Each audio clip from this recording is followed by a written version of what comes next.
Usa ka ginang ug duha ka lalaki ang sikop sa gikasang bypass operation sa Upol, Misamis Oriental. Ano ang report?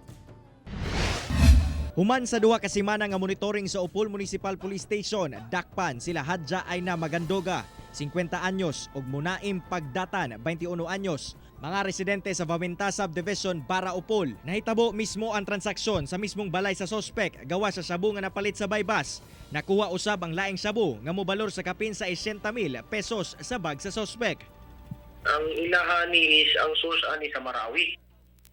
Ang kana kunong shabu nga mo abot sa ilaha, gipaidala lang sa ilaha.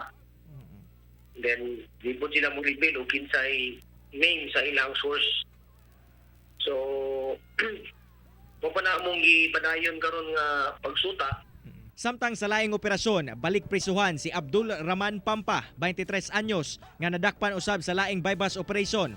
Siyam ka pakete sa gituang shabu ang nakuha sa sospek.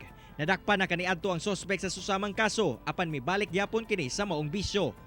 Gibalik sa iyang kuan, illegal nga pagpamaligya sa shabu. Munang na monitor namo kauban ng atong tabang po sa atong community o sa atong barangay. Ako, si Cyril Chavez para sa One Mindanao.